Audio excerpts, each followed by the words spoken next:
Vamos a empezar. Les pido disculpas, podríamos empezar. Hoy vamos a hablar sobre la parasha de las semanas, sobre el tema de Rosh Hashanah, que ya se está acercando en 2 semanas. Aproximadamente vamos a festejar el día de Rosh Hashanah.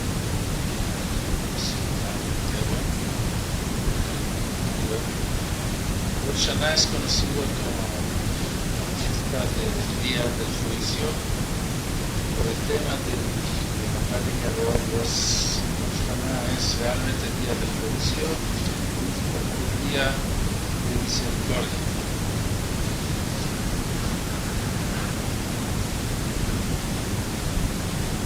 Eso es aparte de las conferencias que vamos a tener esta semana, miércoles que viene, va a venir después, en las cuales todos están invitados, miércoles 4 y miércoles 11 a las 9 de la noche, y el tema Rosh Hashanah, que es un tema parecido, pero vamos a ver de otro punto de vista.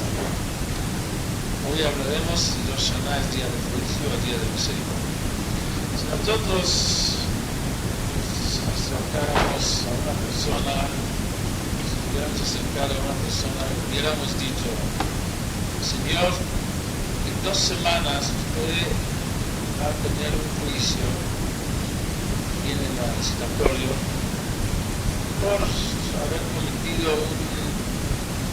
una infracción, una falta, manejando tu coche, pasando la velocidad permitida. El castigo realmente de este juicio no puede ser muy severo, lo que se puede dar una multa, a lo mejor le van a quitar la licencia por manejo, por 1 mes, 2 meses. Esto es más o menos los castigos que se manejan en ese tipo de juicios. Sin embargo, esta persona, cuando se va a acercar el día de juicio, no va a dormir, la última noche por lo menos antes del juicio no va a dormir bien. Va a pensar cómo voy a actuar, cómo voy a reaccionar, qué es lo que voy a decir, cómo voy a presentarme delante del juez. Es lo natural, aunque sea que no hay cosas muy graves que pueden salir como consecuencia de este juicio. Se trata nada más de un juicio, de un error que cometió manejando el coche, se trata de un delito muy grave. Además, esta persona no vive del coche, lo máximo es que se le quita la licencia por 2 o 3 meses. Pues puede uno vivir sin coche de 2 o 3 meses. De todas maneras, hay miedo, hay temor, es lo natural, porque va a tener que presentarse el día de mañana delante de un juez que lo va a juzgar. Por más razón suceda eso, si la persona, su parnasá, su sustento depende en el coche. Digamos, si es un taxista, si es una persona que de esto vive, o uno que maneja un camión, imagínense que él va a tener que pasar un juicio, por ya no duerme, no solamente en la última noche antes del juicio, a lo mejor desde 3 o 4 noches antes no duerme bien, porque sabe que en unos días va a pasar una situación en la cual van a estar la decisión en manos de otros, en manos del juez. Está la decisión si él va a poder seguir trabajando como está acostumbrado y así lograr el sustento de él y de su familia. A lo mejor le quitan la parnasá por unos meses y ese señor está pasando unos días de temor, de preocupación, de tensión, y es lo natural.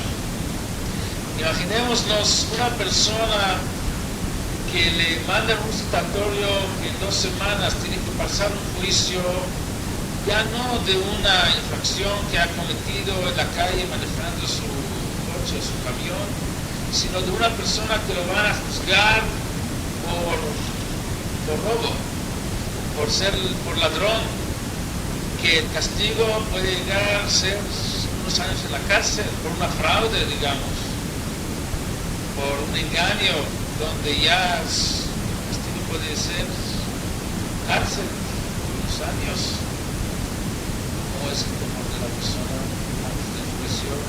¿Cómo se prepara uno para ese tipo de juicio? Ahí contrata a su abogado y se siente con el abogado y pasa sobre todo el asunto, sobre todos los detalles, a ver qué decimos, qué no vamos a decir, quién vamos a traer como testigos, cómo vamos a investigar los testigos, qué preguntas les vamos a hacer. Hay mucha preocupación, mucho temor, mucho miedo antes de un juicio de ese tipo.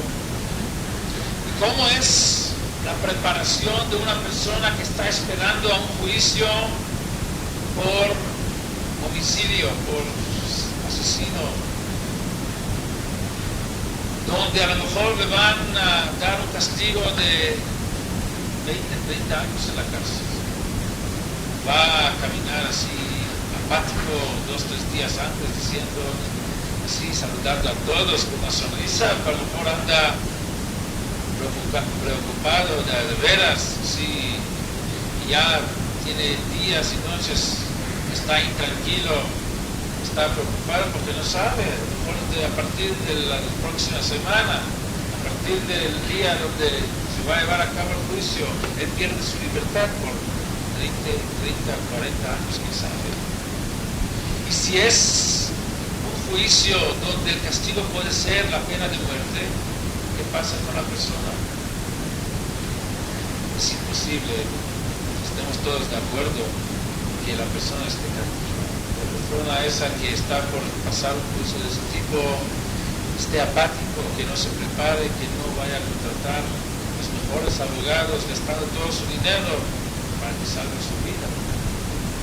Entonces, viene aquí la pregunta, ¿cómo es posible que 2 semanas antes de Rosh Hashanah nos andamos así apáticos, sin prepararse, casi no prestamos ni atención ni tiempo para prepararse para Rosh Hashanah, que es el día del juicio? El día que está escrito sobre eso, el día donde Sifrei Chaim, Sifrei Meitim, donde libros de la vida y de la muerte están abiertos delante de él. ¿De quién? Del Rey de los Reyes, Dios. Va a juzgar en ese día a todo el mundo en general y a cada uno en particular, con la intención, con el propósito de decidir para cada quien si este año va a ser un año de vida, más allá de lo que quiera, un año completo. Podemos decir, pero lo que está escrito en nuestros libros es lo que dicen nuestros sabios, es lo que creen la gente, pero todavía no hay nadie que regresó y que estaba presente y que vio que hay un juicio, que Dios está sentado sobre el trono y que estamos pasando delante de él como las ovejas delante del pastor, como estamos diciendo en los rezos de Rosh Hashanah. ¿Quién sabe si esto realmente pasa o no pasa, si esto es lo que realmente suceda? A lo mejor son, leyendas, historias, cultura que tenemos, pero no es una realidad. Yo tengo una pregunta para esas personas, no para los que creen, no para los religiosos que cumplen Torah y Mitzvot y saben que esto es verdad, igual como sabemos todos nosotros que ahorita es día y no es noche. No para ese tipo de gente, sino yo tengo una pregunta para los que no creen, para los ateos, que no creen en Dios. Hay una persona en el mundo que me puede asegurar con toda la seguridad que Rosh Hashanah no es día de juicio, que en Rosh Hashanah Dios no nos juzga. Hay alguien que puede decir, yo estoy seguro al 100% que Rosh Hashanah es un día igual como cualquier otro día. No hay ningún juicio, es pura tontería, es puro blog. Dios no nos va a juzgar en este día, podemos hacer lo que queremos, no debemos de estar preocupados por nada, porque no es nada. Yo te lo aseguro. ¿Hay alguien que puede decir eso? Nada. Igual como no hay manera de asegurar que no existe Dios. Igual como no hay ninguna persona en el mundo que puede decir que la Torah no es verdad. Puede ser uno, yo no creo, yo no estoy seguro que es verdad, pero seguro que no es verdad, y puede decir. Seguro que no existe Dios, no hay una persona que pueda asegurar que no existe Dios. Así mismo no hay ninguna persona en el mundo, sea el ateo más grande, el cofer más grande que hay, que pueda decir, yo estoy seguro que Dios no nos va a juzgar en el día de hoy. Si es así, yo le tengo a esa persona una pregunta. Si tú estás, te van a decir, te van a mandar un citatorio, para el día 20 de septiembre, que está por venir, 3 semanas.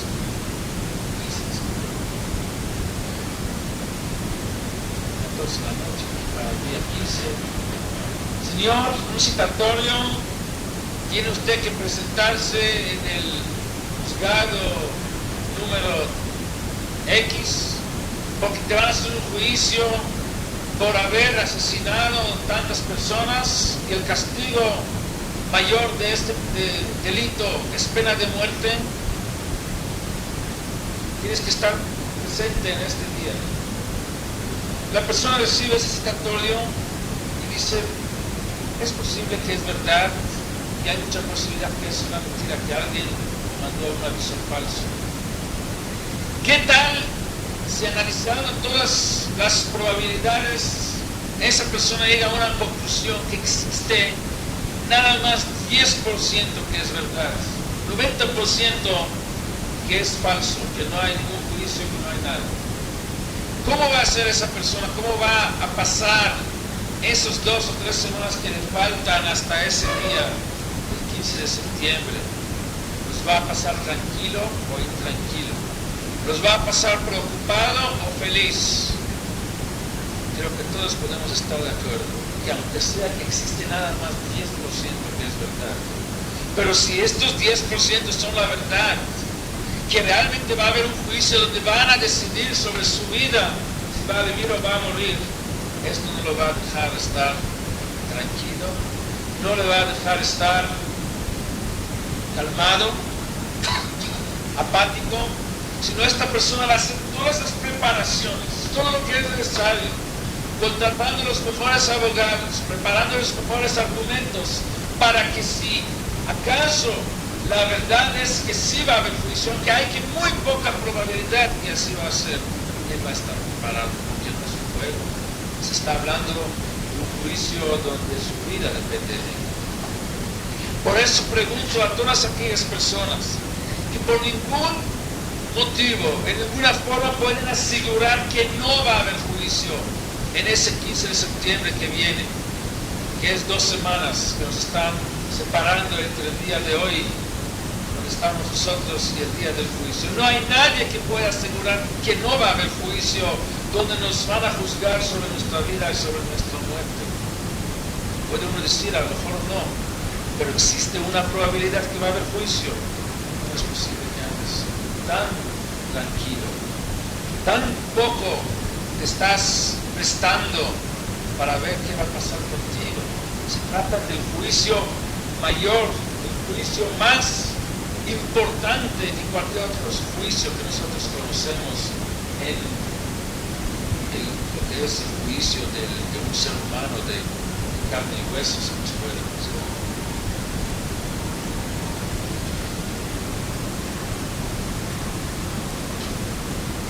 De aquí podemos aprender que una de las cosas que no tienen límite es la estupidez. Ellos dvarim she'en lahem shiur, ameaba, bikurim, verayot, podríamos agregar ahí la estupidez. Porque aquel que no se prepara para Rosh Hashanah no es la que más, es la estupidez. Porque aquel que no se prepara para Rosh Hashanah, aquel que en el mismo Rosh Hashanah lo podemos encontrar en la playa, y no hay playa. No hay playa, por eso nos encontramos en la playa. Donde hay sí se puede encontrar muchos de nosotros. O encontramos al mismo Rosh Hashanah ya dentro de la sinagoga, hablando de vanidades, hablando de cosas mundanas que no tienen nada que ver. no es porque esta persona se ha profundizado, no es porque esta persona se ha analizado la situación, llegando a una conclusión que no hay por qué estar preocupado, por qué estar preparado, que no hay ningún motivo por qué no estar perdiendo el tiempo de Rosh Hashanah en vanidades, sino es únicamente por no haber pensado, por no haber utilizado la cabeza que Dios le regaló para pensar. Cuando nosotros estamos tan apáticos antes de Rosh Hashanah es porque avanzamos, porque checamos y llegamos a una conclusión que no hay para qué prepararse, que es por el simple hecho de no haber pensado, no haber utilizado la cabeza. Es la única razón por la cual no nos preparamos, por la cual estamos dispuestos a llegar a Rosh Hashanah y perderlo en puras pláticas, no rezar, las cosas que podemos hacer primero en todos los días, que ni siquiera en cualquier otro día se debe de hacer, menos en Rosh Hashanah. Y esta pregunta, otra vez, la preguntamos ahorita regresamos. Antes preguntábamos para la gente que no cree, para los ateos, que deben por lo menos de estar de acuerdo, aceptar que existe una probabilidad que Rosh Hashanah es un día de juicio. Pero ahorita vamos a regresar a nosotros, para las personas que sí creen en Dios, las personas que sí van al templo, si no es cada día, por lo menos cada Shabbat, si no es cada Shabbat, por lo menos de vez en cuando, que sí creen en Dios y que sí dicen gracias a Dios y primero Dios y Baruch Hashem, Bezrat Hashem. Y entre nosotros que sí creemos en Dios, ¿dónde estamos? Que nos sentimos esa tensión que se debería de sentir antes de un día tan importante, un día donde Dios nos va a juzgar sobre la vida y la muerte. ¿Cómo es posible que estamos ocupados en esos días de preparación y el mismo día de Rosh Hashanah y aún el mismo Yom Kippur en tonterías, platicando de cosas que no tienen nada que ver? Vamos a tratar de entender por qué pasa eso en la práctica de hoy. El título de esa práctica, como dije al principio, es Rosh Hashanah es un día de juicio o un día de misericordia, un día de Gesed, de Rajamim. Ese tema, esa pregunta representa el conflicto, la problemática de lo que es el día de Rosh Hashanah. Porque ahorita vamos a ver, un poco más adelante, siguiendo en la plática, vamos a descubrir que Rosh Hashanah es un día de conflictos, es un día de contradicciones, es el día donde más contradicciones hay, menos entendimiento, menos claridad hay sobre ese día. ¿Qué es ese día? ¿Por qué es así? Porque esto mismo es la esencia de Rosh Hashanah. La esencia de Rosh Hashanah es ese conflicto, esa contradicción de no saber qué es Rosh Hashanah. Pero vamos a empezar. Rosh Hashanah, antes que nada, es la fiesta que es más difícil explicar exactamente qué es. ¿Por qué? Porque Rosh Hashanah es el día donde son puros conceptos abstractos, espirituales. No hay ningún concepto físico que podemos basarnos en ello para poder explicar Rosh Hashanah qué es. Vamos a tomar las otras fiestas que tenemos durante el año en nuestro calendario. Vamos a agarrar, por ejemplo, Pesach. Pesach es una fiesta donde cada uno de nosotros se eleva espiritualmente en esa fiesta de la libertad. Y aquellos que estuvieron aquí cuando platicábamos de Pesach, más o menos cuando se acercó la fiesta de Pesach, saben de qué es lo que estoy hablando. Pero, ¿dónde empieza la elevación espiritual en Pesach? Empieza en lo físico. En lo físico. Porque en Pesach empieza con la historia de que los Yehudim eran esclavos y luego fueron liberados y habían milagros, había danza de Akinim, etc. Y luego salieron al desierto y les pasaron otros milagros. Esto es algo tangible, es algo que se puede hablar, se puede platicar, se puede imaginar. Y a través de la imaginación de lo físico se puede llegar y pasar al mundo espiritual. El camino para llegar a la elevación espiritual pasa por el mundo físico. El mundo espiritual no está desconectado de lo físico, de la vida material, de la vida física, sino nosotros, nuestra obligación como Yehudim es basarnos, estar con los dos pies sobre la tierra, sin embargo elevarnos y llegar hasta el cielo. Lo espiritual está basado en lo físico. Pero algo que es puro espiritual, que no hay manera de concretarlo, que no hay manera de imaginarlo, el ser humano no está formado, no tiene la capacidad, sí tiene la capacidad, pero le cuesta más trabajo llegar a entenderlo y sentirlo. Estamos hablando que Dios está dando al mundo. ¿Qué significa eso?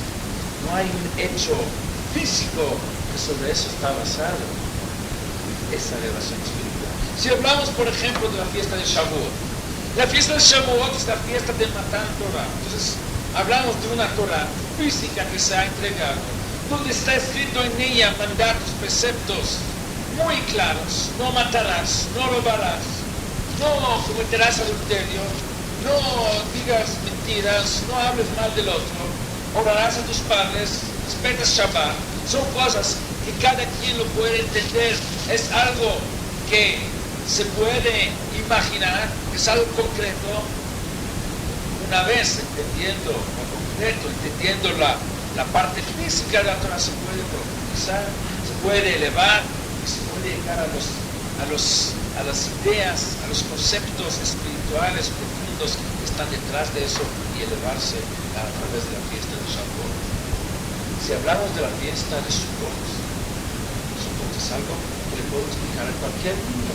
Los judíos salieron de Egipto, llegaron al desierto, no tenían casas, se les construyó cabañas, tiendas de Sukkot, y por eso festejamos. Una vez entendiendo lo físico, podemos llegar y elevarnos y hablar de Sukkot de Amenei Kavod, Sukkot que son nubes de honor, de una elevación para acercarse a Dios, de la alegría que tiene que ser la alegría de mitzvah. Tenemos en qué basarnos, de dónde empezar. Hanukkah, hablamos de un milagro de aceite que alcanzó para un día naturalmente, pero por un milagro alcanzó para 8 días. Tenemos en qué basarnos y de ahí empezamos a elevarnos. Hablamos del 8, del octavo, de qué significa ese número. Hablamos de la guerra entre los helenistas y los Yehudim, entre lo material y lo espiritual. Todo esto tiene que basarse, tiene que empezar. Una vez que hay de qué agarrar, así está formada la persona, así es la naturaleza de nosotros. Entonces necesitamos algo tangible, algo que podemos concretar e imaginar. De ahí podemos elevarnos. Ahí vamos a basar. ¿Qué vamos a empezar? Voy a dar un ejemplo. Hay una Mishnah en Pirkei Avot que nos dice lo siguiente: יפה שעה אחת של קורת רוח בעולם הבא יותר מכל חיי העולם הזה. La Mishnah dice que es más vale o es mejor una hora de satisfacción en el mundo venidero que todo lo que este mundo ofrece. Vamos a suponer para este estudio, para esta plática, que todos estamos de acuerdo que todo lo que dicen nuestros tanaítas, nuestros sabios, es verdad absoluta. Digamos que esto no está en discusión, todos estamos de acuerdo, sí, para mí no hay duda, pero si hay alguien que tiene duda, vamos a suponer ahorita en este momento que todos estamos de acuerdo que es pura verdad absoluta lo que dicen nuestros tanaítas. Vamos a analizar un poquito qué es lo que está escrito en esta Mishnah. Lo que está escrito aquí es lo siguiente, escuchen bien. Agarramos todos los deseos todas las pasiones, las imaginaciones de todas las personas que existen en el mundo, de todos los placeres que se imaginan tener algún día. Agarramos todas las casas, las más preciosas, los palacios, los castillos que existen en el mundo, los coches, desde el Volkswagen, el más barato, hasta el Rolls Royce, Cadillac, lo más caros que existen en el mundo, los hoteles más lujosos que hay en el mundo, y todos los aviones más lujosos que hay, y todas las playas más preciosas que existen, los paisajes y las comidas más ricas, los delicatessen más ricas, más deliciosas que existen en el mundo. Y se le vamos a dar a una persona, no para una hora ni para un día, sino para todos los 80 años que vive desde el día que nace hasta el día que muere. Necesita todo eso a uno. Dicen los sabios, una fracción de una hora del mundo venidero, la fracción del mundo venidero, más vale que todo eso, toda la vida. Y aquí viene una pregunta. Imaginamos que es verdad. Nosotros creemos en todo lo que dicen los tanaítas, es verdad. Tiene una pregunta muy fuerte: ¿cuántas personas en el mundo realmente viven de acuerdo a lo que dicen nuestros tanaítas? Quiere decir, si realmente creemos que esto es verdad, ¿qué deberíamos de hacer? Si alguien viene y me ofrece y me dice, ¿sabe qué? Por dedicarse al servicio divino, por dedicarse a servir a Dios, por medio de rezar, de estudiar, de cumplir los mitzvot de la Torah, vas a tener una hora de Korat Ruach, de satisfacción, de placer en el mundo venidero. Pero para eso tienes que dejar que todo este mundo, todos los placeres de este mundo, todo. ¿Cuántas personas aceptan hacerlo? Pocos. Pero es lo que dicen estos sabios aquí. Rabbi Yossi, había un tanaíta que sí dijo, una vez le ofrecieron ir a una ciudad, a otra ciudad a vivir, ofreciéndole mucha riqueza, y dijo, aunque me den la ciudad que esté llena de oro y de plata y las piedras preciosas, lo que más que todo el mundo, yo no voy a vivir sino únicamente en un lugar donde hay Torah y ligarlo haciendo doble Torah fija me alfeiza Bajes. Es mejor para mí la Torah, ¿sí? De miles de cajas llenas de oro y de plata. Pero ¿cuántos rabios y miquisma hay en el mercado? ¿Cuántos conocen? Muy pocos. Había uno, no hace tanto, hace 70 años, vivió en Europa, se llamaba el Hafetz Haim. ¿Han oído del Hafetz Haim? El Hafetz Haim, si ustedes lo hubieran visto en la calle, lo primero que hubieran hecho es sacar una moneda del bolsillo y darle como limosna.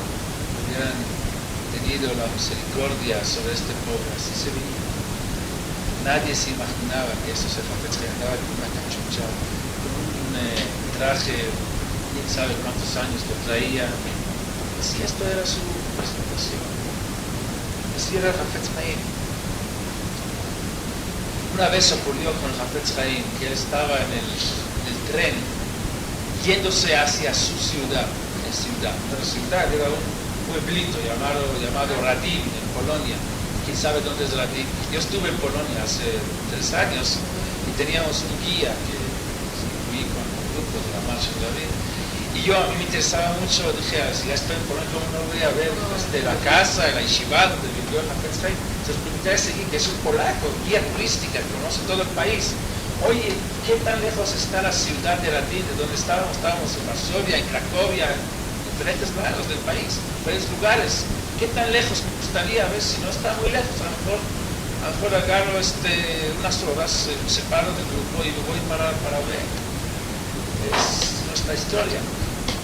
¿Cómo se llama la ciudad que está a los lados de Geraldí?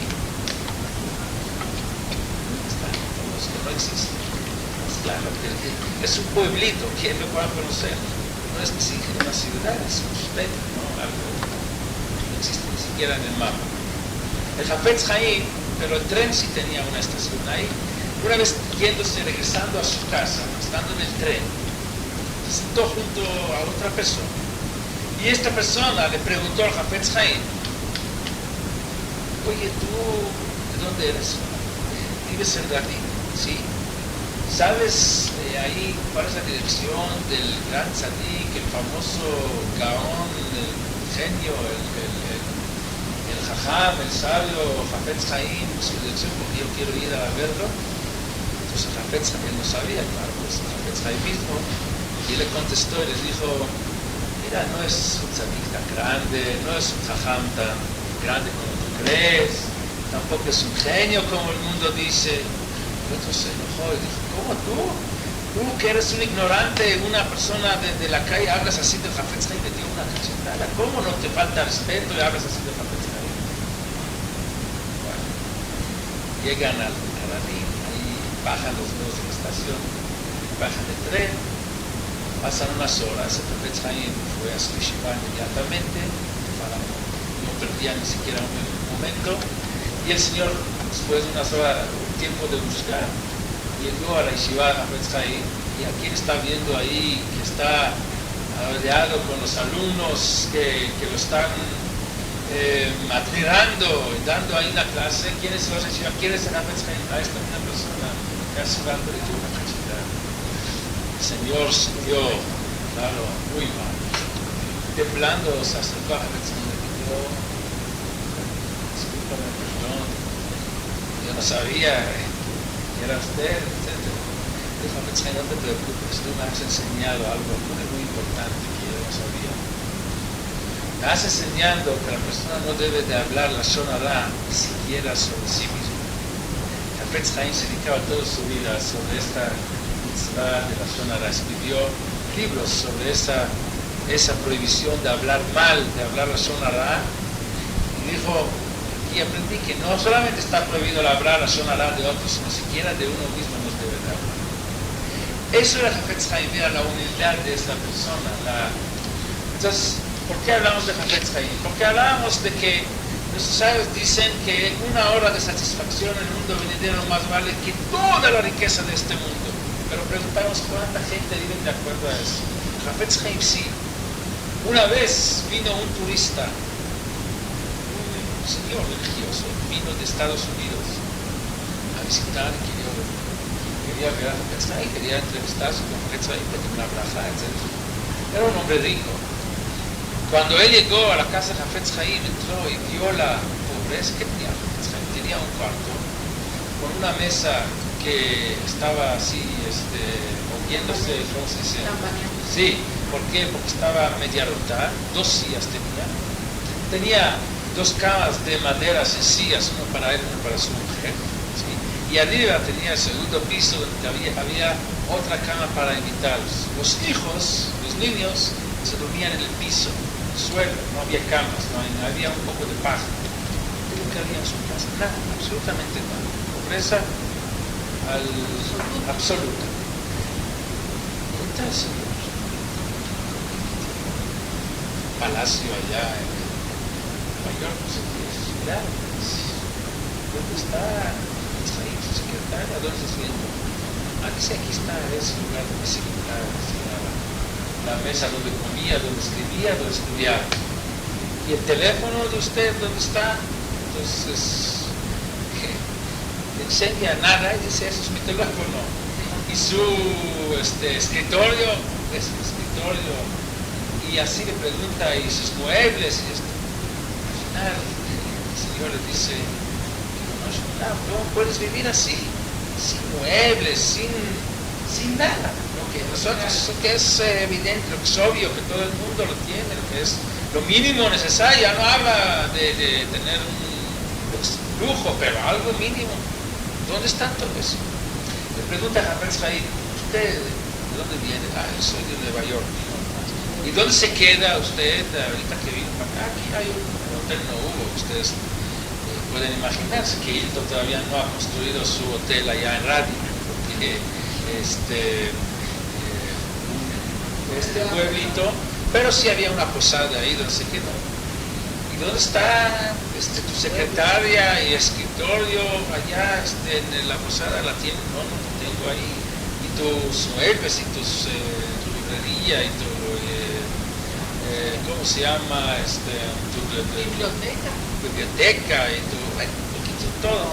Dice, no, es que yo no tengo aquí nada porque soy aquí nada más de visita, de paso estoy aquí. Así estamos. Yo también estoy de paso aquí. Soy pasajero aquí, de paso estoy aquí. Entonces, todo esto no voy a cargar conmigo si voy a un lugar de paso, todo eso. Así. Él sí vivía de esta forma. Pero, ¿cuántas personas viven así, de acuerdo a esta Mishnah? Con Hayei hablamos de todo lo que hay en este mundo. No vale ni siquiera una hora de Olam Haba. Una hora de Olam Haba no se refiere a una hora, porque en Olam Haba, en el mundo venidero, no hay tiempo. Se refiere a una unidad de satisfacción. ¿Dónde estamos nosotros? Que sí creemos, que sí sabemos que lo que dicen nuestros sabios es verdad. Sin embargo, no vivimos de acuerdo a eso. ¿Qué es lo que pasa? Lo que pasa es algo muy sencillo. Una satisfacción, un placer de este mundo es algo concreto, es algo tangible, es algo que lo podemos imaginar. Pero con todos nuestros sentidos, con los 5 sentidos, podemos sentir el sabor de una buena comida, podemos disfrutar de un buen paisaje con nuestra vista, podemos tocar cosas que son realmente ricas, valiosas, buenas, bonitas, pero la satisfacción del mundo venidero es algo abstracto, es algo que no es concreto, que no lo podemos imaginar. Y nosotros estamos construidos en una forma donde nuestra imaginación puede agarrar únicamente cosas concretas, cosas materiales, físicas, y lo que no es material no lo estamos tomando en cuenta. No significa eso que esa conducta nuestra es racional, pero eso es una realidad, y esto es el problema de Rosh Hashanah. Rosh Hashanah sufre, esta fiesta sufre más que cualquier otra fiesta de ese problema, porque, como dije antes, la forma de llegar a lo espiritual es a través de lo material. A través de algo concreto se puede ir entendiendo la profundidad de eso y llegar a elevarse. Pero Rosh Hashanah no tiene nada físico que tenemos sobre qué pasar. Pero les voy a comentar una anécdota. En 1968, en un periódico en Israel, hubo una entrevista con un gran científico. Se hizo famoso, se llamaba profesor Aaron Katzir. Su hermano de él fue posteriormente el presidente del Estado de Israel, el profesor Efraim Katzir. Él mismo, ese científico, murió o perdió la vida en el famoso atentado en el aeropuerto de Israel. Revivieron varios japoneses y con armas a todos los que estaban ahí presentes. Uno de los que murieron ahí fue este profesor Aaron Katzir, un gran científico. Él fue profesor de física en el Instituto Weizmann de Rehovot. Tenía un nombre mundialmente reconocido en la ciencia de la física. Y en una entrevista que salió en un periódico, no me acuerdo si fue Idiot Ahronot o Maariv, de los diarios más importantes de Israel, él comentaba que le tocó alguna vez estar en el hospital, estaba internado en el hospital, estaba ahí. En los hospitales de ellos, de aquellos tiempos, no es como hoy, que el fondo de cada quien tiene su cuarto privado, sino en un cuarto del hospital podían estar varios, sí, desde 4 hasta 20 personas en un solo cuarto. Y le tocó en el hospital estar en una cama donde junto a él había un rabino ortodoxo religioso. Y dice él que, muy sorprendido, se dio cuenta que el rabino también fue inteligente. Estaba muy sorprendido ver que el rabino también puede ser inteligente. Y que practicando, y el rabino se dio cuenta que es un científico, y en aquel tiempo era el tiempo del programa del espacio de Estados Unidos, donde mandaban los satélites, no, antes de Apolo era Gemini, ¿se acuerdan? Sí, antes todavía del Apolo, de este programa de ir a la Luna. Y él estaba, el rabino, muy interesado, como era un científico que conocía mucho el tema. Se empezaron a platicar en general sobre todo qué es el cosmos, qué es el universo según la ciencia. Y el profesor empezaba a explicar que según la ciencia el universo es algo infinito, que no tiene límites, ¿sí? Y con todas las teorías de la ciencia, de la física. Y en algún momento, así comentó el profesor, yo me sentí un poco mal, que a lo mejor estoy ofendiendo al rabino, porque a lo mejor estoy contradiciendo a sus creencias, que él cree en Dios, y yo le estoy explicando todo en una manera científica. Y yo le dije, a lo mejor no debo de decirte todo eso, porque es, a lo mejor contradice la religión. Dice el rabino, no te preocupes. Por más grande que estás haciendo al mundo, más amplio, más infinito, más grande también haces a Dios, que es Dios el creador de ese universo. Entonces, así le comentó el rabino, y el profesor estaba muy sorprendido, muy ¿cómo se dice? Asombrado, ¿sí? Que un rabino, así comentó en esa entrevista, que un rabino puede ser también inteligente y tan inteligente. Entonces lo vio un rabino que comentó, ¿sí? Un rabino en Israel, que leyó esta entrevista, ese artículo.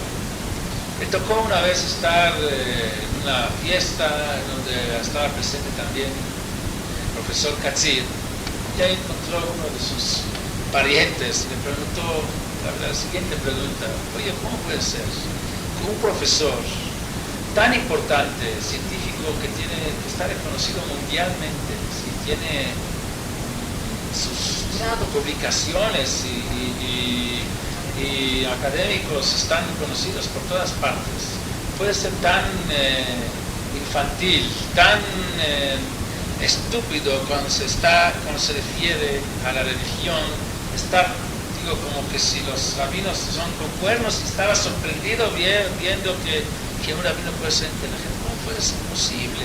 Una persona tan inteligente como científico Katzir, ¿sí? Cuando se trata, cuando se refiere a la religión, habla como un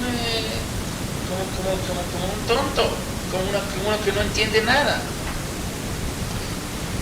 Parece que él cree que Dios es un anciano con una barba blanca, sentado ahí arriba, agarrando a todos los malvados, friéndolos sobre la parrilla. Sí, esas son sus imaginaciones. Así se ve que la forma como él habla.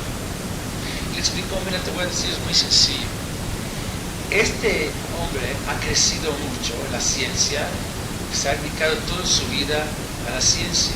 Por más que estudiaba, más creció en sus conocimientos, en su intelecto, en su capacidad intelectual.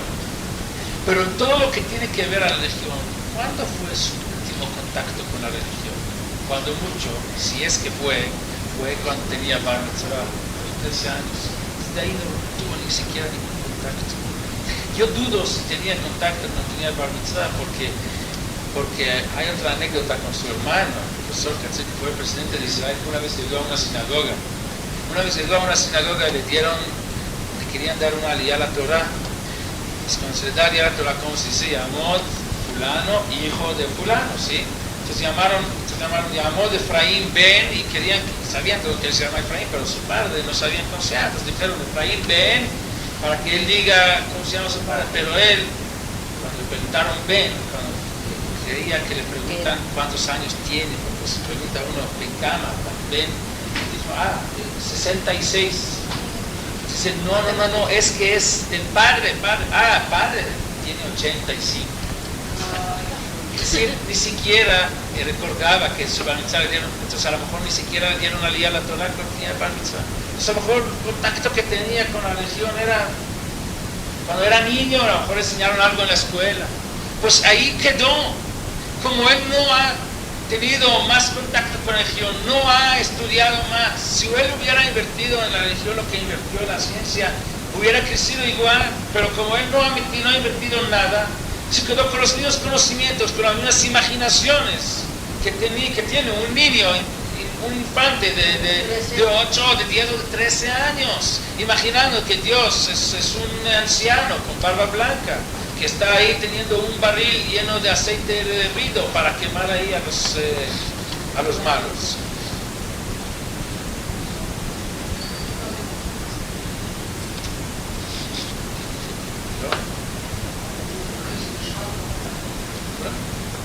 Por eso chubanos, pero no es conocido por lo menos.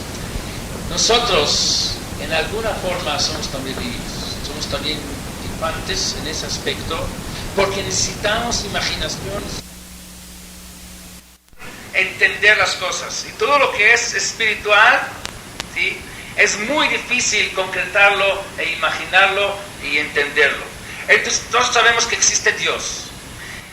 Está prohibido para nosotros imaginar a Dios con forma. En lo guf, en lo dmutaguf, sabemos que no hay. Entonces, ¿qué es lo que sí hay? Queda muy difícil entenderlo y concretarlo. Esto es uno de los problemas de Rosh Hashanah. Regreso al tema. Rosh Hashanah es un día que es muy difícil palpar, lamhish, concretarlo. Y esto es la causa por la cual estamos tan apáticos cuando se acerca Rosh Hashanah, los calmados antes de Rosh Hashanah, día del juicio, día donde Dios está teniendo delante de él los libros de la vida y de la muerte. Podríamos estar así tan tranquilos, sin prepararse, sin preocuparse.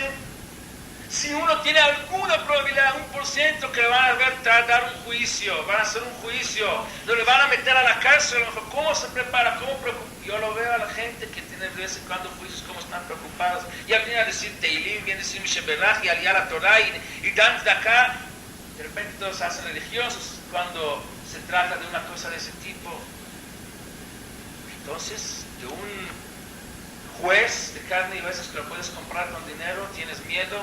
Del juicio del rey de los reyes no tienes miedo. El problema es por la dificultad que tenemos en imaginar, de palpar eso que es puro espiritual. No hay nada físico en ese aspecto. La Gemara nos comenta lo siguiente, una historia que ocurrió con Rabbi Yohanan ben Zakkai. Rabbi Yohanan ben Zakkai, dice la Gemara, Be'et shechala Rabbi Yohanan ben Zakkai nichnesu talmidav levakro. Entraron sus alumnos a visitarlo cuando Rabbi Yohanan ben Zakkai estaba enfermo. Keivan shera'a otam, cuando vio a sus alumnos, itchil lifkot, empezó a llorar. Él estaba muy grave, estaba por morir. Y le preguntaron a sus alumnos, Lama, ¿por qué estás llorando, maestro? Y contestó, Hilu lifnei melech basar adam hayu molichim oti. Si me hubieran llevado delante de un rey de carne y huesos, un ser humano, Vadai she'aiti pojeu mefajed, estaría yo llorando, temiendo por un juicio que un rey, ser humano, me hubiera hecho. Calvajomer, con más razón, shemolichim oti lifnei melech malchei amlachim, con más razón que me están llevando al rey de los reyes. Velo de la sheyesh lefanai shtei drachim, y no solamente eso, sino que tengo dos caminos frente a mí. Uno para el infierno, uno para el paraíso, y no sé para cuál de los dos me van a llevar. ¿Cómo no voy a estar preocupado? ¿Cómo no voy a llorar? Ahorita vamos a ver quién era Rabbi Yohanan ben Zakkai. Una pregunta, ¿quién era Rabbi Yohanan ben Zakkai? Rabbi Yohanan ben Zakkai, la Gemara nos dice sobre él, Meolam lo sach sichat chulin. Jamás en su vida tuvo una plática mundana, una plática de vanidades. Jamás. Podemos imaginar a una persona que jamás ha tenido una plática, una conversación mundana. Lo alach daled amot bli Torah betfilin. Jamás caminar a 4 amot. Sin Torah y sin tefilín. 4 codos, 2 metros. Sin Torah y sin tefilín. Lo yeniach mikra, Mishnah, Gemara, Alachot, Agadot, Dikdukei Torah y Dikdukei Sofrim. No dejó ni siquiera una Mishnah, un pasuk de la Torah, una Gemara, una parte, una frase de la Torah oral, de Agadá, de Dikdukei Torah y Dikdukei Sofrim, todas las deducciones de la Torah y de los Jajamim que no ha estudiado.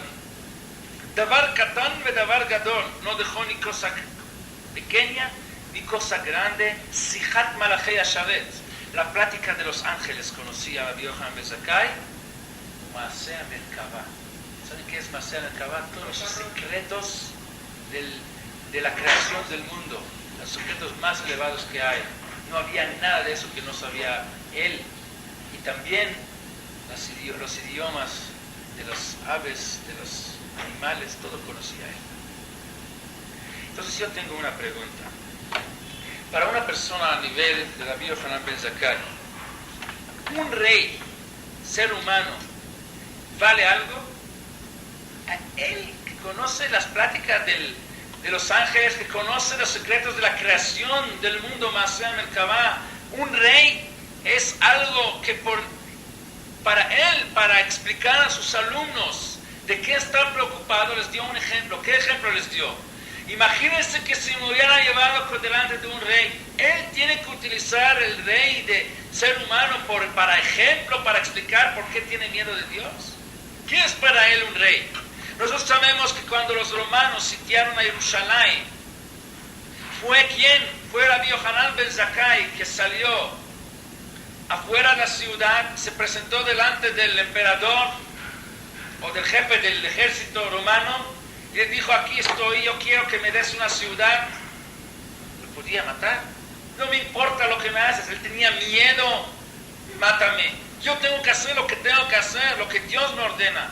Y si Dios me nombró, me puso aquí como líder del pueblo, debe de preocuparse para que la Torah se continúe a estudiar, y no me importa si el rey me mata o no me mata. Él tenía miedo de un rey ser humano, entonces él utiliza al rey como ejemplo para explicar qué es el miedo que tiene, el temor que tiene de Dios.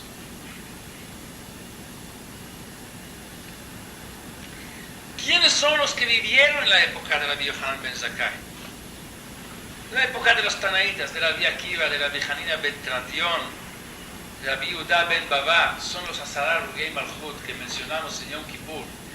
Los romanos decretaron que está prohibido estudiar Torah.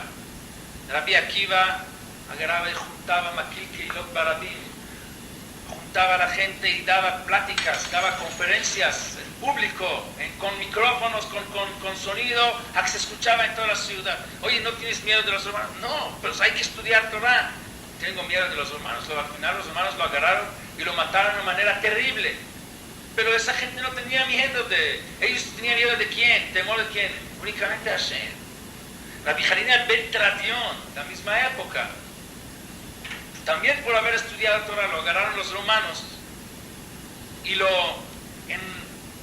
enrollaron con los rollos de la Torah, y luego lo quemaron junto con la Torah, pero para que no muriera rápido. Entonces fueron y agarraron algodón, con agua, le pusieron sobre el corazón para que no se queme rápido, ¿sí? Para que sea más lento la tormenta, el sufrimiento, hasta que se muriera. ¿No es cierto que salieron Pero, las letras de los libros? Sí, esa parte. Rabbi Hanina ben Tratión, así fueron esa gente. Entonces, él va a dar, bueno, imagínense si me lleva a un rey, no voy a tener miedo, así como, con más razón tengo miedo de Dios. ¿Por qué utiliza ese ejemplo? Ese es ejemplo para él. Nada más si ya tocamos ese tema, vamos a ver cómo nuestros antepasados, nuestros maestros,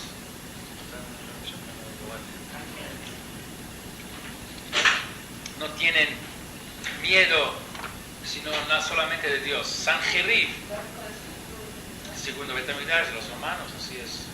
Ahorita vamos a ir a la época del primer Beit HaMikdash, Hizkiyahu Amelech. Hizkiyahu fue rey del pueblo de Israel. Sí. Fue un rey donde en su tiempo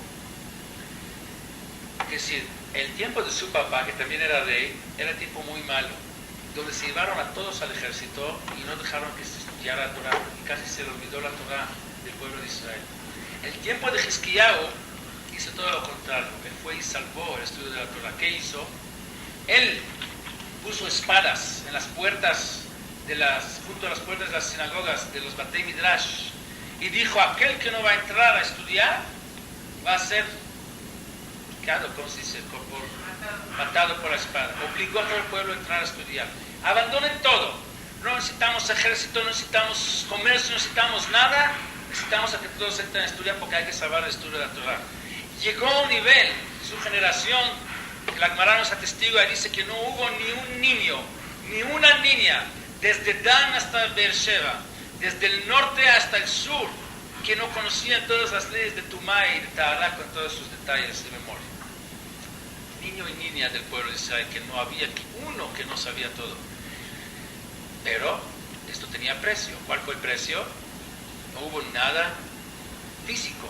El pueblo fue muy rico espiritualmente, pero físicamente nada.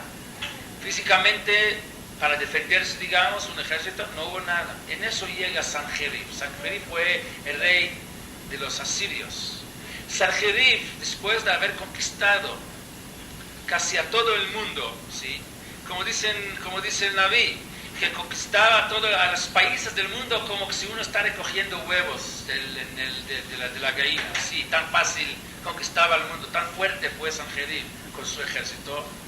Al final llega, como no, a Jerusalén. Todos al final quieren llegar a Jerusalén. Va y se acerca a Jerusalén con su ejército y le manda una carta a Hizkiyahu. Una carta que dice: yo, Hizkiyahu, entrego Jerusalén a Sanjerib con el ultimátum que Hizkiyahu firmara esa carta, un ktav knia. ¿Cómo se dice knia? Donde, Un contrato, un acuerdo. ¿Un acta? Sí, un acta donde se entrega. Si no, dice: voy a borrar Jerusalén del mapa con el polvo de las patas de mis caballos. Así dice, voy Estopet Jerusalén, Bavak Reglei Susab. Amenazando a Hizkiyahu. Hizkiyahu no supo qué hacer, mandó la carta al líder espiritual de la generación, que fue el profeta Yeshayahu. Yeshayahu lee la carta y le manda de regreso y le dice: contéstale a Sanjerib, ¿sí? Así dice el Naví: la aga leja bat Yehuda baza leja. Yehuda se está burlando de ti. Yehuda te está menospreciando. No eres nada para nosotros. Así contesta al pueblo de Israel. Yehuda no tiene ni siquiera un soldado. Todos están en los Batei Midrash estudiando Torah. De niños y niñas saben todos a la de Tumá y Tahara, y los grandes entonces mucho más. Sanjerib es el más poderoso del mundo. Imagínense que ahorita viene, digamos, Estados Unidos a atacar a un pueblito por ahí. ¿Sí? No, menos. Que no tiene nada. Y están dando un ultimátum: ustedes, porque nos entregan, que los vamos a atacar, los vamos a borrar a todos del mapa. Y él contesta: no, ni les interesa lo que se dice. Estamos burlando de ti. No eres nada. ¿Cómo es posible? Claro que es posible, porque Hizkiyahu y Yeshayahu, estas personas, tenían miedo ¿de quién? De Dios. Para ellos, un rey no es nada, Dios existe, es todo. Yeshayahu, Yirmiyahu, Hizkiyahu, y luego Rabbi Hanina ben Terdion, Rabbi Akiva y Rabbi Yohanan ben Zakkai. La pregunta regresa: entonces, ¿por qué Rabbi Yohanan ben Zakkai pone como ejemplo el miedo, el temor que tiene uno cuando se presenta frente a un rey, un rey de carne y huesos? Esto es para él el ejemplo de miedo que tiene de Dios, que debe tener de Dios. Sí, bueno, entonces, ¿cuál es la respuesta? La respuesta es muy sencilla. Para poder llegar a lo espiritual, se debe de pasar a través de lo físico, lo que es concreto, lo que se puede palpar, lo que es tangible.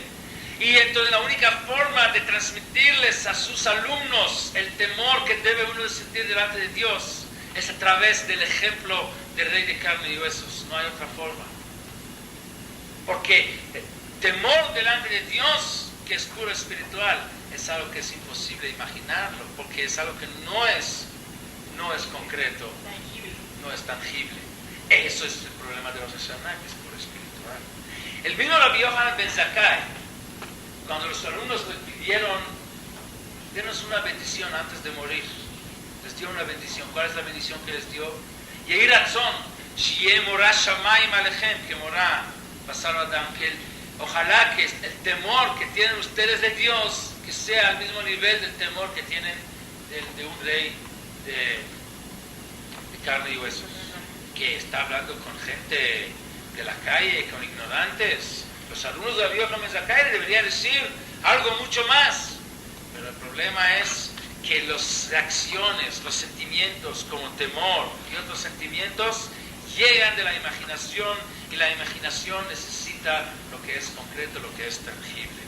Por eso, para poder explicar, para poder sentir Rosh Hashanah, para poder prepararse sintiendo la grandeza de estos días, se necesita algo más tangible, se necesita un poco de imaginación, algo que se puede tocar, y por eso es lo que nuestros sabios utilizan los ejemplos de Kel Melech Yoshev al Kisei Hamim, de un rey sentado sobre el trono, juzgando, Sifrei Mitim Bechaim Ptuchim Lefanav, de libros que están abiertos delante de él, o como decimos nosotros en el rezo, decimos Ubarachim Yechafeizun Bechil Radai Ocheizun, que hay ángeles que están corriendo, trayendo los argumentos a favor y argumentos en contra, y el Satán está acusando, y que hay categor y que hay sanegor. Todos estos son ejemplos para que nosotros tengamos el tema de Rosh Hashanah más cerca de nosotros, algo más tangible, para poder despertar nuestra imaginación, para poder acercarse a entender la grandeza de estos días, el temor que debemos de tener en estos días. Pero aquí entramos al paradoxo, ¿cómo se dice paradoxo? A la paradoja. Rosh Hashanah es el día donde más deberíamos de sentir, más deberíamos de tenerlos cerca y dentro de nosotros, pero justo ese día es el día que menos tiene algo concreto para agarrar, para basarse en eso. Entonces, de ahí viene eso, lo que hablamos, del rey que está sentado juzgando. De ahí vienen los símbolos que hacemos en Rosh Hashanah. Comemos manzana con miel, y comemos granada, y comemos muchos simanim, cosas que sean más físicos, más tangibles, cosas que nosotros podemos utilizar nuestra imaginación, cosas que podemos palpar, para que basarnos en eso, para poder elevarnos, para poder llegar a lo que realmente tenemos que llegar, a la preparación espiritual, al sentir realmente la grandeza y el temor de estos días llamados Yamim Anoraim, días de temor, días temibles. Pero dije al principio que Rosh Hashanah es un día de conflicto, un día de contradicción. Eso es el primer conflicto. Por un lado, el día donde más lo deberíamos de tener cerca de nosotros, y es el más difícil de imaginarlo, de palpar, que de cualquier otra fiesta. Pero hay una contradicción más aún. Por un día estamos diciendo que Rosh Hashanah es un día de juicio, un día de din, un día de mishpat. Pero por otro lado, ¿qué es lo que estamos diciendo en el rezo? ¿Qué es la parte fundamental de los motivos que estamos tocando en Rosh Hashanah, de lo que estamos rezando, lo que estamos diciendo?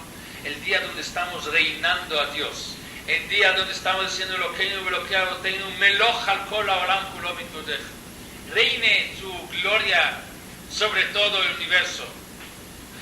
Día donde se sube un rey sobre el trono, empieza a reinar. Es un día de misericordia, no es un día de juicio. Es un día donde el rey perdona a muchos que merecen castigo. No tenemos que ir a otros campos, a campos ajenos, sino en nuestra propia historia existe la del rey David. El rey David, sabemos que su hijo, así dice en la Biblia, hizo una revolución contra él, el hijo Absalón, y lo quitó del reinado y tomó él el reinado. El final de esa historia fue que Absalón murió y David regresó y subió de nuevo al trono y se reinó de nuevo. Cuando él, en el día que lo reinaron de nuevo, le dijeron todos sus consejeros, ¿por qué no agarras en ese día a todos los que apoyaban a quién? A Absalón, y pues tienes que darles castigo que merecen, condenarlos a la muerte? Fue Shimi ben Gera, por ejemplo, o Abner ben Ner, que fue el Sarzabá de Absalón. ¿Qué contestó el rey David? Hoy es el día que empiezo mi reinado, y el día de reinado, el día donde se empieza a reinar, es un día de misericordia, y en este día no mato a nadie. Entonces, si Rosh Hashanah es el día donde estamos reinando a Dios sobre el universo, entonces no es día de Din, es día de Gesed. Entonces, Rosh Hashanah, ¿qué es? ¿Es día de juicio o día de misericordia? Otro conflicto, otra contradicción que tenemos. Sabemos que Maljuta de Requía es que hay Maljuta de Ara. El reinado arriba es como el reinado de aquí. Si David Amelech, en su día donde lo nombraron de nuevo como rey, es para él día de misericordia, también para el rey de los reyes es un día de misericordia. Entonces aparentemente hay un conflicto, una contradicción. Otro conflicto que encontramos en Rosh Hashanah es día de temor o día de alegría. Por un lado no se dice Alel en Rosh Hashanah porque no se puede decir cántico, cantar en un día de temor, un día de juicio. No se debe de vestirse con una ropa muy elegante, no, porque no va uno aquí a una fiesta, es un día de juicio. Que uno va al juicio delante del juez, se viste como si va a una ropa con ¿cómo se llama? No es normal. Es un día de temor, un día cuando uno está temblando, no se viste como si fuera una boda. Pero por otro lado, hay que vestirse, dice la halajá, con ropa limpia, blanca si se puede. Hay que demostrar una sonrisa para demostrar que estamos seguros que Dios nos va a juzgar para bien. No se debe estrenar ese día. ¿Por qué? ¿Cómo no? ¿No se debe qué? Estrenar nuevo, ropa nueva. Sí, se puede. Claro que sí. No muy elegante, pero nueva sí, se puede. Modesta. Sí. ¿Por qué no se puede usar seda? No dijo que sea, sino ropa así muy elegante, ¿no? Pero seda no se puede usar. Pues no sé si es de sincero que te refiere, no hay que vestirse como si fuera un evento, yo qué sé, que está organizando ahí, que va uno a un hotel lujoso, así de... En una conferencia que seda para llegar humildemente. Bueno, para llegar a una conclusión, ¿qué es realmente Rosh Hashanah? Rosh Hashanah es el día donde fue creado ¿quién? El hombre. Aunque sé que decimos Yom Harat Olam, el día de creación del universo, ¿por qué? Para esta respuesta los invito al miércoles 4 de septiembre, este miércoles que viene, a la conferencia, diferente. la primera de los dos que vamos a tener, muy importantes. Diferente, Ahí se ¿no? va a contestar esa pregunta, ¿por qué decimos Yom Harat Olam, el día de la creación del universo, cuando es el día de la creación de quién? Del hombre, porque el mundo fue creado en el día Kafei Be'elul, dice la Gemara, el 25 de Elul. Fue el primer día, luego Kafvav segundo, Kafzayin tercero, Kafjet cuarto, Kaftet quinto, ¿sí? Lamed, o primero de Tishrei, es el sexto día de la creación, donde fue creado ¿quién? El ser humano, el hombre. Es el día de la creación del hombre. ¿Ah? No, por eso quiero que vengan el miércoles. Va a haber ciclo de 2 conferencias, este miércoles que viene y la que sigue después, sobre el tema Rosh Hashanah, que es, hoy tocamos una parte del tema, pero el miércoles, estos 2 miércoles vamos a tocar otros aspectos, otros puntos de vista de Rosh Hashanah muy interesantes, muy profundos. Uno de a las 9 de la noche. Sí, aquí hay publicidad al respecto. Ahorita seguimos. Es el día de la creación del hombre. Y si ustedes creen que estos conflictos, estas contradicciones que hemos mencionado hasta ahorita sobre Rosh Hashanah son conflictos nada más de la fiesta Rosh Hashanah, están equivocados. Ese conflicto, esas contradicciones existen ¿desde dónde? Desde dentro de cada persona ya existen estos conflictos. Porque la persona fue creada ¿dónde y cuándo? En el mismo día de Rosh Hashanah. Dentro de cada persona existen las contradicciones. Pues vamos a ver, por un lado, en el mismo Rosh Hashanah decimos Adam yesodó me'afar besofó le'afar. El hombre es muy chiquito, no es nada. Viene del polvo de la tierra y va a regresar al polvo de la tierra. Así decimos en el resto de Rosh Hashanah. Benafsho yavi lachmo. Él tiene que trabajar para lograr, para conseguir su pan. La Gemara nos dice al respecto que el ser humano es menos que cualquier otro animal. Y la Gemara nos pregunta, ¿has visto una vez un venado que tiene que secar los higos? ¿Has visto un león que es un cargador que lleva carga? ¿Has visto un zorro que vende en la tienda? No. El animal consigue su pan muy fácil. No necesita tener un supermercado ni para vender ni para ir a comprar. No necesita estar en el puerto esperando para que dé el trabajo de cargar maletas. Y no necesita hacer ningún tipo de trabajo. Consigue su comida fácil allá en la selva. El ser humano, benafsho yavi lachmo, es menos que un animal, tiene que sufrir tanto. Con sudor de tu frente comerás tu pan, dice la Torah. Y así se cumple ese castigo hasta el día de hoy. Y aún más, cada vez se hace peor, más difícil conseguir la rebanada de pan que necesitamos para sobrevivir. Entonces, ¿quién está más elevado? ¿Quién es mejor, el animal o nosotros? El animal sí, él tiene una vida mucho más fácil. Benafsho yavi lachmo, como seguimos diciendo en el resto de Rosh Hashanah, que Hatzir Yavesh, el hombre es como Hatzir Yavesh, como paja seca, que Tzitz Novel, como un flor que está ya pudriendo, ¿sí? Que Tzelo Ver, como una sombra que pasa, que ahorita está y en el momento no está. Uke Anan Kala, como una nube que viene y a la misma rapidez como vino, así se va. ¿Sí? Kajalom Yauf, como un sueño que de repente se despierta uno y no queda nada del sueño. Así es la vida de un ser humano, no es nada, aparte, viene del polvo de la tierra. Entonces, por un lado el hombre es tan pequeño, pero por otro lado, ¿qué dice el rey David? El rey David en su libro Teilim, ¿qué dice sobre el ser humano? Vamos a leer del pasaje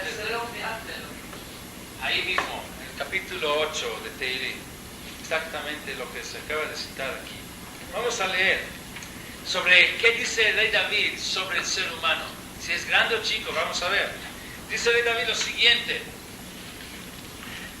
Hashem Adoneinu, ma dir shimcha bechol haaretz. Dios nuestro, ¿cómo es grande tu nombre sobre toda la tierra? Asher tnaotcha la shamayim. Tú realmente, le dice el rey David a Dios, tu gloria, tu nombre debería estar ¿dónde? No sobre la tierra, sino en el cielo, para los ángeles. No, ni siquiera deberías de presentarse delante de los seres humanos, porque por la grandeza de Dios.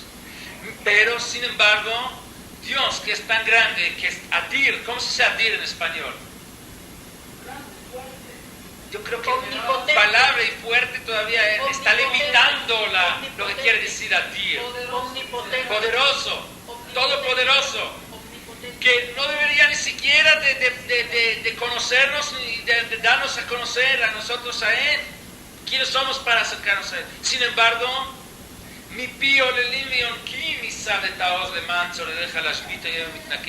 sin embargo, ¿en qué depende? ¿Cómo va? ¿Qué es lo que va a hacer Dios? Si Dios nos va a proteger o no nos va a proteger. ¿En qué depende? En las palabras que pronuncian los yonquí, los niños que estudian Torah. En eso depende Dios. ¿A qué está esperando? A nosotros, a nuestros niños, a que nuestros niños estudien su Torah, que nuestros niños pronuncien palabras de Kushá. A esto nos está esperando. ¿Quién es realmente el hombre para que tú recuerdas de él? Sin embargo, lo has hecho de una forma que le falta un poco para llegar a Dios. ¿Qué quiere decir que le falta un poco? Porque el ser humano está formado de cuerpo que es de la tierra, por un lado muy bajo, pero por otro lado le sopló Dios el alma, que es de dónde viene el alma, que es parte de Dios mismo. ¿Hay algo más elevado que existe en ese universo que el ser humano? El ser humano que está hecho de Dios mismo, que tiene parte de Dios mismo. Jelek Elokam Imad, Hashem Adonai Ma'adir Shimcha B'chol Haaretz, termina el rey David. Entonces, dentro del ser humano mismo existe ese conflicto, esa contradicción. ¿El ser humano qué es? ¿El ser humano es polvo de tierra? ¿Qué es? Que le falta poco para acercarse a Dios. ¿Cuándo se combinaron estas dos características de la persona? De ser tan shafel, ¿cómo se dice shafel? Tan humilde, modesto por un lado y tan grande, tan elevado por el otro lado. ¿Qué día fue eso? El día de Rosh Hashanah. El día donde Dios por un lado agarró polvo de tierra desde abajo y le insufló alma desde arriba. Ahí es donde se conectaron tierra y cielo en el día de Rosh Hashanah y se formó el ser humano. De ahí empieza ese conflicto, esa contradicción que es Rosh Hashanah, que es el ser humano, que es lo que es día del juicio o día de misericordia. Ahorita vamos a ver por qué existe ese conflicto. El ser humano fue creado en ese día de Rosh Hashanah con Midat HaChesed. Sin Midat HaChesed, sin la misericordia de Dios, si no es por la bondad de Dios, no hubiera creado al ser humano. Dios creó al ser humano por la bondad, para poder hacer bondad ¿con quién? Con nosotros mismos. Pero nosotros ya hemos estudiado, hemos platicado varias veces que una bondad verdadera, un favor de veras, es cuando no se le regala a uno a alguien. Regalado no es ningún favor, porque el ser humano no le gusta recibir regalos, es vergüenza recibir gratis. El mejor regalo es dándole a uno teniendo el derecho de recibirlo, dándole la oportunidad a uno de ganar su pan con honor, dándole la oportunidad a uno a trabajar y ganar su vida con su propio trabajo. Es un favor mucho más elevado que regalarle lo que él necesita, porque le estoy dando la oportunidad de ganar lo que necesita con honor, con dignidad, es la palabra. Por eso es un favor completo. Entonces, si Dios nos creó en ese mismo día de Rosh Hashanah con Chesed, con pura Midat HaChesed, la cualidad, el atributo de misericordia, pero para que ese Chesed, para que esa misericordia sea completa, como tiene que ser, porque Dios es puro bondad, Dios nos debe de dejar lugar para equivocarse, nos debe dejar lugar para mal, para que cuando nosotros logremos vencer esa maldad, sobrepasar a lo malo, va a ser nuestro propio mérito. Vamos a tener el derecho por la bondad de Dios y entonces esta bondad va a ser completa, una bondad verdadera. Por eso fue creado en ese mismo día, aparte de Midat HaChesed, también Midat Adin. Porque si no va a haber Midat Adin, si no va a haber el atributo de justicia, donde Dios nos está juzgando, entonces el Chesed tampoco va a ser completo. El favor, la misericordia no puede ser completa si no existe por el otro lado que la justicia, donde Dios nos juzga por lo malo. Si hay maldad, puede ser uno bueno. Ser bueno o ser malo es algo relativo. ¿Por qué uno es bueno? Porque existe lo malo y él logra no hacer lo malo, vencer a la maldad, vencer a sus instintos malos, entonces se hace bueno. Pero si no hay malo, ¿de dónde va a ser bueno? Bueno es relativo a lo malo. Entonces, para que exista Midat HaChesed, debe de existir también Midat Adin. Si no hay Din, tampoco hay Chesed. Entonces, en Rosh Hashanah fue creado el hombre con Chesed, y por eso fue creado también Midat Adin, para que el Chesed con el hombre sea completo, y de este mismo día es que empieza el bien, y empieza el mal, empieza el Sahar, y empieza Onesh. Hay pago, hay recompensa y hay castigo, hay bien y hay mal y hay libre albedrío para ser buenos o malos. Todo eso donde empieza en este mismo día de Rosh Hashanah, donde fue creado el ser humano de dos materias contradictorias. ¿De qué? De tierra por un lado, Afar Vaefer, de Afar, Meafar Bata Velafar Tashuv, Ki Misham Lukachta, Adam Yesodó Meafar Besofó Leafar, Benafshu Yavi Lachmo, etc. Peor que los animales por un lado, pero lo más elevado que existe, por el otro lado, por el alma que es parte de Dios, que Dios insufló en nosotros. De ahí viene esa contradicción de Sahar de Onesh. Dios hace Sahar con nosotros, perdón, de ahí viene la contradicción de Gesed y Din. Dios hace Gesed, bondad con nosotros para crearnos, para que ese Gesed sea completo. Nos tiene que poner frente a nosotros también el Din, la justicia, el mal, para que nosotros cuando hagamos bien sea por nuestro mérito. Entonces, ahorita vamos a preguntar, ¿qué debemos de desear nosotros? ¿Que exista el pecado o que no exista el pecado? A ver, que sí, ¿por qué? Porque si no va a existir el pecado, ¿cómo vamos a ser nosotros buenos? Cuando hay pecado, nosotros logramos ser buenos y no hacerlo, pues sentimos bien, ¿verdad? Es que sentimos bien. Cuando hay algo malo que nos llama de, bueno, oye, que te va a ir increíble si vas nada más a hacer una mentira, aquí vas a ganar millones. Pues ¿cómo no tenemos ganas de hacerlo? Pero si logramos no hacerlo, sentimos muy bien. Entonces queremos mucho a que exista el pecado, que existe la maldad en el mundo para que nosotros vamos a tener un reto para poder pasar la prueba y sentirse bien por ser tan fuertes, por ser tan buenos. Es por un lado. Pero por otro lado, ¿cuál es la obligación nuestra? ¿Qué es lo que pide Dios de nosotros? De ser irat Elohim, temer del pecado, ¿verdad? Tenemos que temer. ¿Cómo están aquellos que vienen aquí los lunes en la noche para la clase de la senda de los justos? ¿Qué es lo que nos está enseñando Rabbi Moshe Chaim Luzzatto? Del pecado, aléjate.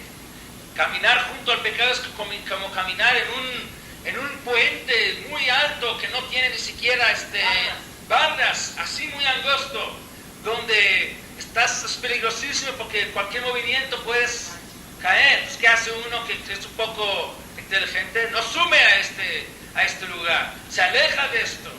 Si nosotros vemos fuego, no vamos a acercar a ver, ojalá que no nos pase nada, sino nos alejamos del fuego para que no nos quememos, porque no sabemos en cualquier momento puede acercar a nosotros. Si tenemos que temer del pecado, de preocuparse de no llegar al pecado, ¿qué debemos de hacer? De alejarse del pecado lo máximo que se puede, pero no solamente alejarse. Si nosotros sabemos que existe un peligro, no solamente deseamos que el peligro no se acerque a nosotros, sino lo que deseamos es que el peligro se elimine, que no exista.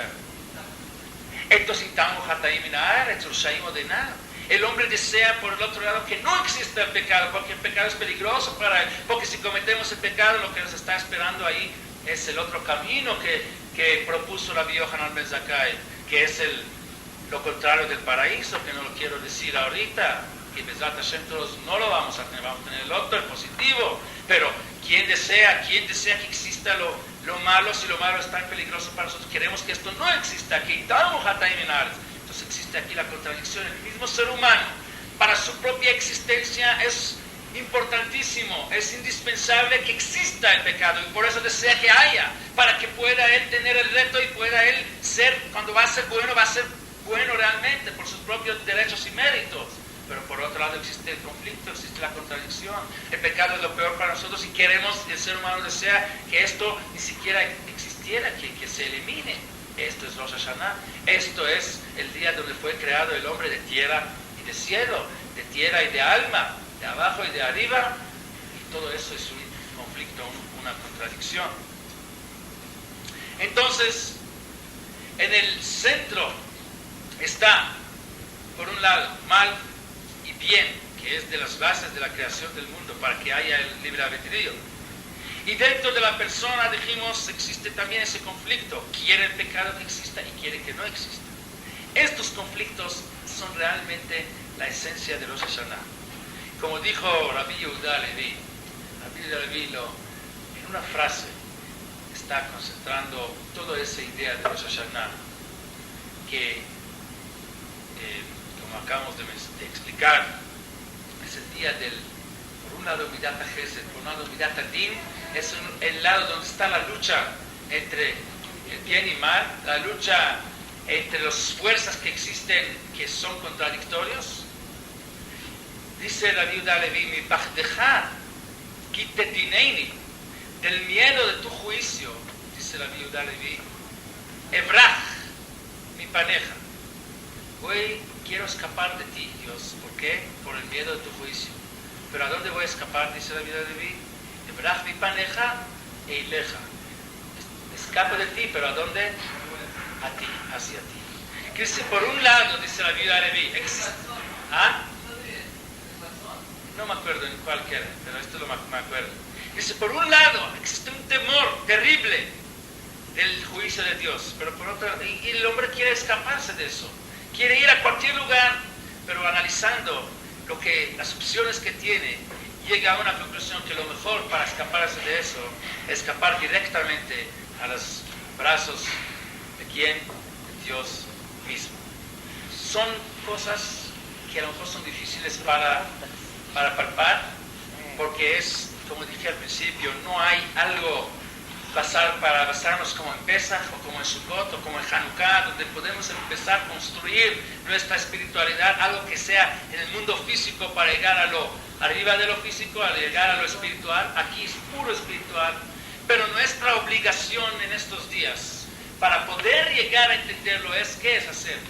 Sentarse y meditarnos, estudiar Torah, estudiar todos los libros que escribieron nuestros sabios al respecto, y poco a poco entrar a la virá, al ambiente, que lo que es Rosh Hashanah. Y cuando va a llegar Rosh Hashanah, vamos a llegar a la cúspide de los Yamim, que se llaman Yamim Anoraim, días de inspiración, días donde uno debe de acercarse a Dios, del Shu et Hashem beimatzó, donde uno debe de buscar y encontrar a Dios donde Él está también cerca de nosotros. Estos son los días, debemos de hacer esa preparación, debemos de saber con seguridad que no existe un juicio que ni siquiera llega a este juicio de Dios, que es un juicio terrible, es un juicio realmente serio, importantísimo para cada uno de nosotros. Debemos de prepararnos elevándonos espiritualmente, aunque sea que es difícil